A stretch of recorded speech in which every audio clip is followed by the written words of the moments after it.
All right, can you tell the story of how you met Dad? Are you ready? Yeah, go for it. I'm listening. Okay. I was a dental hygienist working in New York. Hello. Hi, my name's And Sylvie. Bye bye. I really didn't feel. No, I'm going to take that back. I was a dental hygienist. Put your button on the hold. No. I'm listening to you. I was still in Boston as a dental hygienist.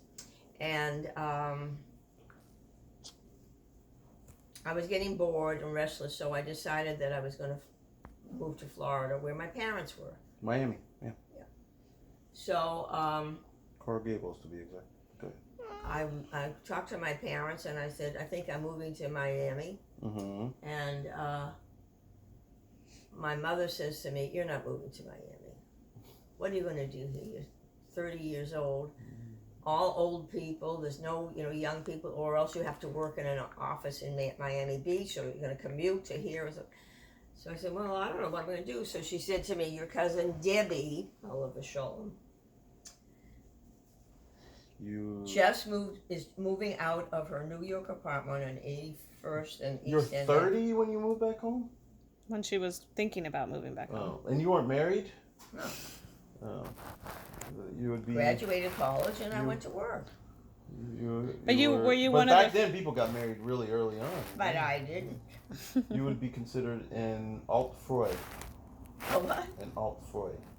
That's a Yiddish term for a woman who's old really? and passed yeah, away. well, there was that. Yeah, there was that. Yeah. So anyhow, I'm in Miami, and I said to my parents, I think I'm going to move back here. And my mother says, no, you're not. There's nothing here for you. She said move to take your cousin's apartment. Right, so she said, call up your cousin Debbie. Wait, but did you already sell your New York City apartment? No, she hadn't been in New York I haven't yet. moved in Oh, yet. okay. So, the next morning I called up my cousin and I said, I hear you're moving and you need a sublet for your apartment. She said, yeah. So I said, can I have it? She said, let me call my landlord, because she was the only one he had contact with. She called me the next day and she says, it's yours. Nice. I mean, what we're talking about today, that place is worth. What do you think the rent was? Do you remember? It was $100 a month. $100 a month. Yeah, it's not bad. So this It's was still pretty pricey. Back then. what, 1970s, 1960s? If she was 30, then that would be 1959. 69. 69, yeah. So, I went still home pretty to good. Boston, walked into the door of my dentist boss and said to him, I'm giving you notice, I'm quitting. What? What are you talking about? I said, I'm moving to New York. What? He came back a couple hours later. He said, I'm really sorry. You've been a wonderful hygienist. I wish you the best and good luck to you. Okay. He couldn't give you a referral to get another job? Look, it's 130. Is that what you ended up doing again? Yeah, I never stopped. I went from Cleaning morning things? to the next day. The industry must have 131. been completely different back then, because Well, I Hold on, let her tell the story. I don't have that much recording space. Let's get go to for it. job stuff later. So, I come out and I said to my mother and father, who are sitting in their house in Coral Gables, I got the apartment. My mother says, wonderful. So I said, well, now what do I do? She says, well, now you get an apartment and you da-da-da-da-da, and we'll help you out if we can. That's a big dog, that neighbor. So anyhow, I pack up, I got an apartment, I walk right in there, and looked in the newspaper. I had a job a day later, working for one of the more foremost. His name is Dr. Prince, and he had movie actresses and movie actors as his clientele, and me. So anyhow, I worked for him for 6 weeks or something like that, and I didn't like Can I it. do your hair, Went to work for please? somebody else. So in the course of so many years, Yay.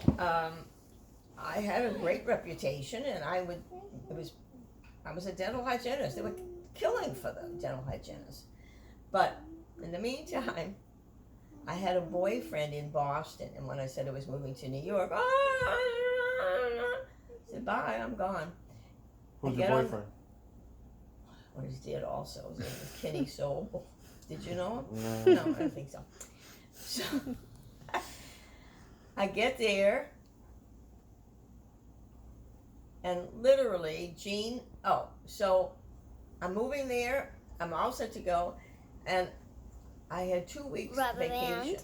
So I said to my mother, "Well, I don't know. What am I going to do?" She said, "Go on your vacation. You have a week coming to you. You'll find somebody later." And she said, So I went to Puerto Rico. Nice. Walking to the hotel. All by yourself. Huh? All by myself. You were gonna go with your boyfriend, but because you broke up, you couldn't go with. I was going to go to New York, and I was going to New York, and he just fell apart about that. And so You went by yourself? I went by myself. I had a hotel room. I had a swimming pool, and umpteen guys, and I'm there 10 minutes, and these 2 guys come walking up to me. "Hi, how are you?" And I said, "Fine. How are you?" And he, blah blah. "I'm Gene Sultan, and I'm." They didn't think you spoke Spanish? It was a Club Med. What was the It name? was The all- other guy, Fred, not Fred. We just mentioned his name. His best friend, second best friend. Barry? The director guy? No. No. And it doesn't matter. Anyhow, it doesn't matter. Stop So moving. the 3 of us are Stop talking. moving. It's that evening, and the hotel opens the door for the casino at 9 o'clock. So here I am at 7 o'clock, all dressed up, and I said, Do you remember what you were wearing? A cocktail. "Of course I remember I was wearing. I had a hot Does pink this shift dress, and it had Sequin? sequins all the way for shoulder strap and Oh, nice. shoes to match. Nice. Were you there? No, it looks nice. Sounds nice. And the 3 of us sit down and have a drink, and then I say, "Gee, Ow, ow, ow, ow, ow. one's a little talkative and the other one's a little quiet. I got to make a decision here." So the 3 of us, Well, if one was talkative and one wasn't, you think they just flipped the coin to see who should talk to you? I don't Yeah, know. I think that's probably what happened. Probably. Yeah. So in the meantime, we go out, we have dinner together, and it turns out they live in New York. They had just come from a ski week in Chile and decided to go to Palm Springs to warm up. And I'm there on the ground. Puerto And we're in a Rico. casino. So So these guys are vacationing all over the world, and thank you. and yeah, and then it just all comes to an end. But go ahead. I've been to Turkey, Africa, Greece. Yeah. And then I led a wonderful, wonderful life, and I did it alone. your brother didn't want to come. He's a traveler. He was He now. goes on his own travels. Oh. It's not. We're not. Our relationship is not. You want to go across the street for an ice cream cone. We're talking about Yeah. our lives were different, and he was doing his thing, and I was doing mine. So I say to this guy, Gene Sultan, "Where do you live?" And he says, "I live in Manhattan." And I said, "Oh," so he said, "Listen, I'll give you my phone number. We'll go out sometime." Wait, who was the one more talkative? Daddy? Jeffrey, Jeffrey? Jeff. Oh, so you picked the one that wasn't talking. Ah. So, goodbye, nice talking to you. And I think I get on my plane, he gets on his plane, and we're at the airport, leaving. We both came into New York, and I'm going. He says, "Wait a minute. I'll take you into the city. You'll be better than taking a taxi or something." So, Gene takes me in his car or whatever it was, and he's showing me around. You gotta come to Brooklyn. You have to have a bialy. Nice.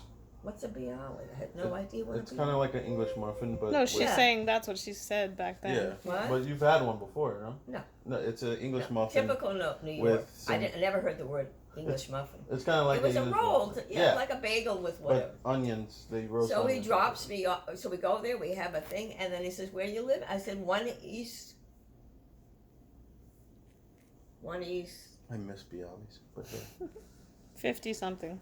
Yeah, 80. Well, anyhow, Joel would have just jumped on 7th that. Avenue and. No, I was on East End Avenue. Oh. Everett.